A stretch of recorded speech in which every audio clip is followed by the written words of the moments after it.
सुबह उठते ही ऐसा लगता है कि बॉडी चार्ज ही नहीं हुई, या फिर ऐसा लगता है कि नींद पूरी होने के बाद भी बॉडी रिकवर ही नहीं हो रही। दिन भर थकान बिना काम के भी, और कभी कभी वो हाथ या पैरों में सुई जैसी झंझनाहट। आप सोचते हो थोड़ा रेस्ट कर लेंगे ठीक हो जाएगा, लेकिन सच क्या है, कई बार ये नॉर्मल नहीं होता। ये आपकी बॉडी का अर्ली वार्निंग सिग्नल हो सकता है, विटामिन B12 डिफिशियंसी का। इंडिया में ये प्रॉब्लम काफ़ी कॉमन है और लोगों को पता भी नहीं चलता, इसलिए इसको हिडन डिफिशियंसी भी कहा जाता है, क्योंकि सिम्टम्स धीरे धीरे आते हैं। सिंपल भाषा में समझते हैं, B12 करता क्या है। जैसे इलेक्ट्रिक वायर के ऊपर प्लास्टिक कोटिंग होती है, वैसे ही B12 आपकी नर्व को प्रोटेक्ट करता है। अगर B12 कम हो जाए तो ये प्रोटेक्शन धीरे धीरे उतरने लगती है और फिर स्टार्ट होती है झुंझुनाहट, सुन्नपन। ये हेल्दी रेड ब्लड सेल्स बनाने में हेल्प करता है। इसकी कमी से खून की कमी यानी एनीमिया हो सकता है। मेमोरी, फोकस और मूड सब इस पर डिपेंड करता है। अगर B12 कम हुआ तो इफेक्ट पूरी बॉडी पर दिखेगा। चलिए इसे एक सिंपल 5 स्टेज स्टोरी की तरह समझते हैं। स्टेज 1 शुरुआत। यहाँ लोग सबसे ज़्यादा गलती करते हैं, इग्नोर कर देते हैं। थकान, वीकनेस, जल्दी टायर्ड फील करना। स्टेज 2 प्रोग्रेशन, फोकस कम, काम में मन न लगना। Stage 3 clear warning. यहाँ से बॉडी थोड़ा लाउड सिग्नल देना स्टार्ट करती है।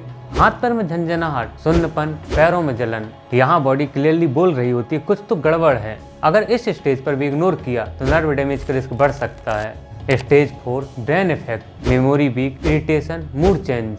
स्टेप 5 एडवांस, बैलेंस प्रॉब्लम, चलने में दिक्कत। मतलब body step by step signal देती है पर हम इग्नोर कर देते हैं। अब सवाल, ये होती क्यों है? वेजिटेरियन खाने वाले लोगों में ज़्यादा कॉमन होती है, लेकिन सिर्फ वेजिटेरियन खाने से नहीं, कई बार नॉनवेज खाने वाले लोगों में भी डेवलप हो सकती है।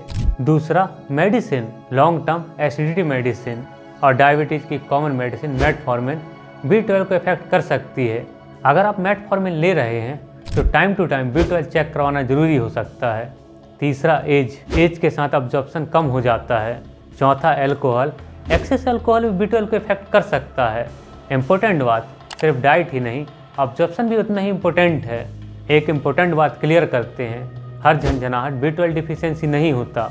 दूसरे कारण, डायबिटीज, थायराइड, नर्व प्रॉब्लम। इसलिए खुद डायग्नोस करने के बजाय प्रॉपर चेक करवाना बेटर है। चेक कैसे होता है? Simple blood test, vitamin B12 level, CBC, MCV।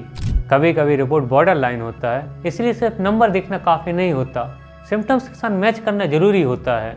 Good news ये है, अगर टाइम के साथ पकड़ लिया तो ये मैनेजेबल कंडीशन है। फूड, दूध, दही, पनीर, एग और मीट। सप्लीमेंट्स, टैबलेट और इंजेक्शन। हर केस में इंजेक्शन जरूरी नहीं होता, कई लोग टैबलेट से भी इम्प्रूव कर जाते हैं। खुद से इंजेक्शन लेना या मेडिसिन स्टार्ट करना अवॉइड करें।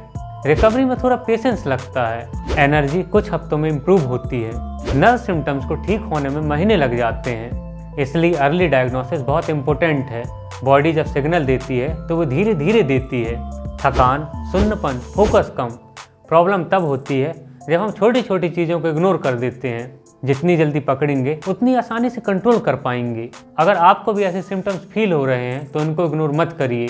कमेंट में बताओ आपको सबसे ज़्यादा कौन से सिम्टम्स फील होते हैं। नेक्स्ट वीडियो में हम बात करेंगे पैर सुन्न पड़ना या नर्व डैमेज कितना सीरियस हो सकता है।